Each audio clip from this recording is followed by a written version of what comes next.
Ladies and gentlemen, welcome on into some new buried pre-alpha gameplay footage. Now, I find this so fascinating because all of this is just starting to release right now, and I don't know if this is a response to the Black Ops 6 situation going on right now. I don't know if this is because everybody's just upset or maybe the copyright license ran out or something, but it is crazy because we actually have people playing a full-on pre-alpha build, and it's like, how was this even found in the game? You can literally mod yourself into playing it. Now, from what I read with this footage, you can tell like the starting room is obviously like super bare bones, but also the map is dark. So what this guy did when he created this beta build of the map is he actually brightened a lot of the details to go and show what Treyarch's original plan for the layout of the map was going to be. And as you can see, it's pretty much similar, but there's obviously no barricade. There's going to be a crafting table outside of the courtroom.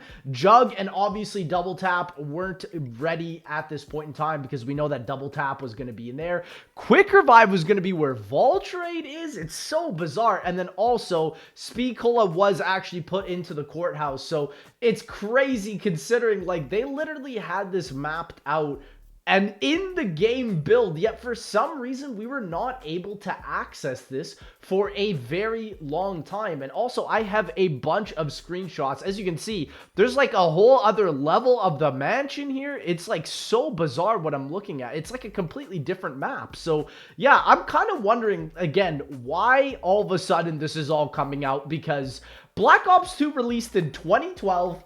It is 2024. It has been 12 years since this time. And as you can see, the mansion itself looked like it had a lot more rooms that you could discover and explore. And it's just so interesting how Treyarch didn't really have that much time to create each of these maps. And so many people to this day still consider what Treyarch did in these Black Ops 2 Zombies maps to be a masterpiece. And as you can see, there's obviously no barriers, nothing like that. But ladies and gentlemen, I think you're going to be excited about this. Just wait until you see some of these screenshots. So a lot of these, like I've shown, this is obviously coming from the Call of Duty Zombies forum, so shout out to them. A lot of these you guys have already seen. These look like some loading screens for like town or farm or even bus depot, and I've even shown this off before. But here we have a lot more buried pre-alpha images, and some of my favorite is actually the time bomb. You can look at the switch right here on one of them,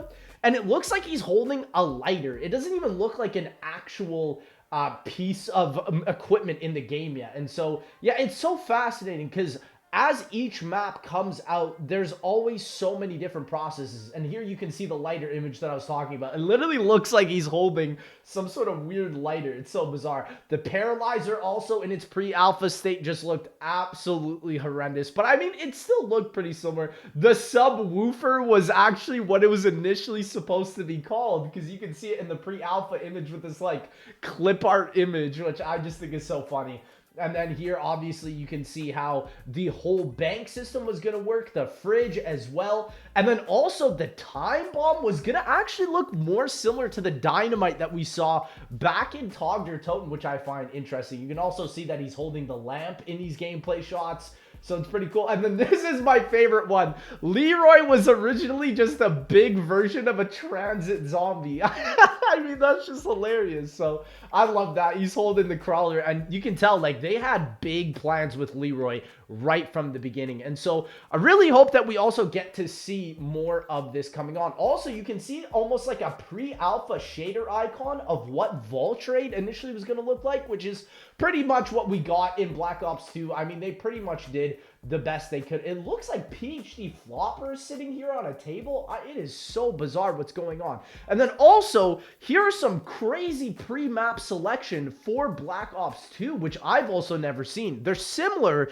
to the ones that we saw in the pre-alpha, but here you can see Hanford, USA. This is obviously the original concept of transit. Here we have the main menu as well. It's interesting because you had a joinable friends list and then a not joinable friends list, which is interesting because they have that in modern Call of Duty, but they didn't have it back in Black Ops 2, and it would have been really nice. Here you could have also accessed the store, custom games, matchmaking. I kind of like this main menu, but still, the one that we actually got was still super iconic. Here, for some reason, it looks like we have, what is this, like a Barucht pre-alpha, and yeah, some BO4, and then also farm. So it's crazy. And then here, ladies and gentlemen, is the screenshots for Shadows of Evil. Now, some of these screenshots are wild, let me tell you. So obviously this is just a bunch of the map layouts where they wanted the grapple points, the power boxes for the beast modes and all that. And so obviously that is pretty similar. It's interesting though, because the Pack-a-Punch actually looked like it was supposed to be in an elevated area in Shadows of Evil. Maybe you had to get to it by using a beast mode. You can see some sort of platform here.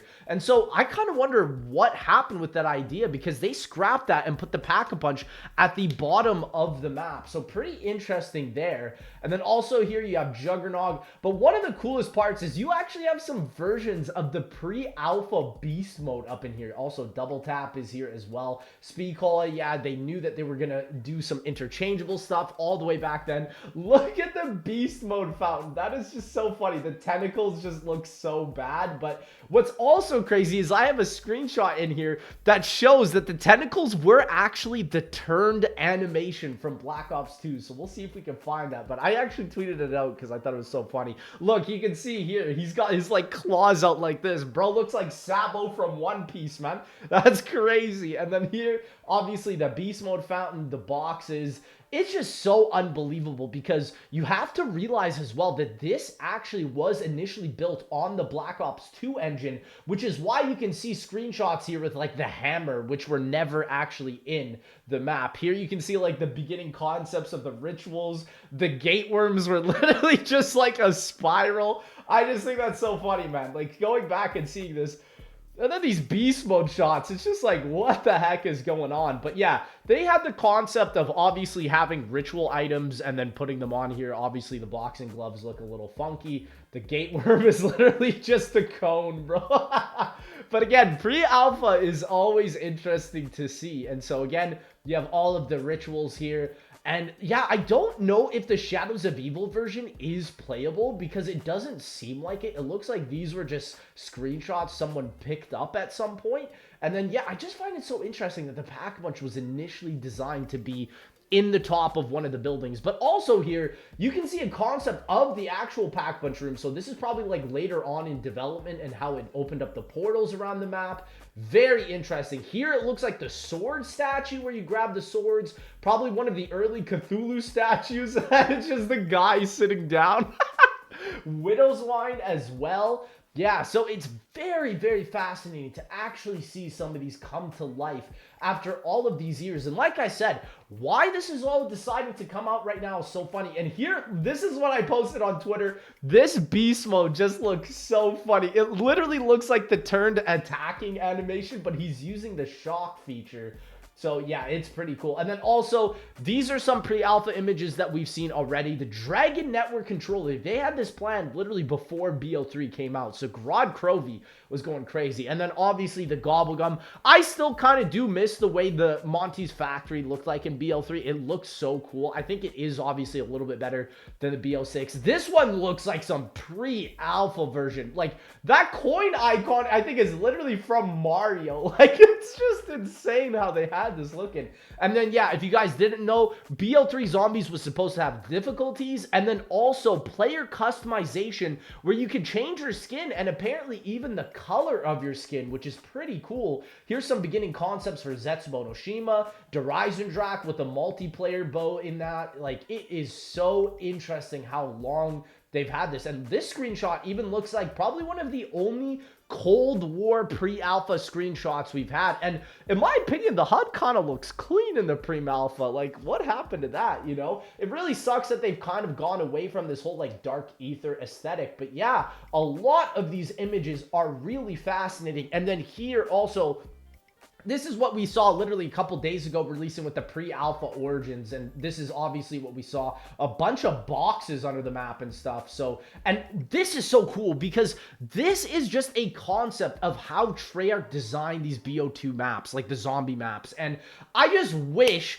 that we could see some of the stuff that they've done for BO6 and Cold War and even BO4 like this, because this is just so much detail just for Die Rise. And you can see that they had the 3 skyscraper layout already planned, with the map literally being based off of High Rise from Modern Warfare 2. So that's crazy. Here we also have a version of Transit with literally just some clip art images, even the loading screens and all that. Like, it is absolutely insane. And lastly, ladies and gentlemen, we have even more footage as well of a lot of this Black Ops 2 Zombies pre-alpha stuff. Here you can see this looks like some sort of recipe or pre-alpha footage for Mob of the Dead here. Like, it is so cool how many different things they've added. Some Nuketown footage.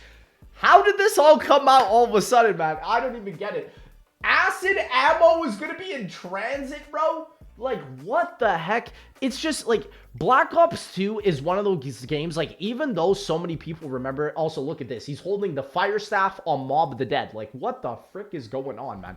Like, even though so many people remember this fondly, it's crazy because it's like it could have genuinely been so much better if Treyarch probably just had another like year or so to cook, because Black Ops 2 I think was really rushed out the door after Black Ops 1. And obviously this is like a Black Ops 1 main menu combined with a BO2 main menu. What I find about this one is, look at this, it showed you per each of the sections of the map how many people were online, how many active games there were, which never has happened before in Call of Duty Zombies. And also a lot of the cut game modes being survival, regular survival, race, which was also cut, meat, which was also cut, and No Man's Land, which was also cut, which I have all that gameplay footage also as well on my channel if you're interested in checking that out. And then obviously Turned. This was also supposed to be one of the original concepts for Meat, where they have like dodgeball in the map. This looks like a original concept for the power station as a map, because keep in mind,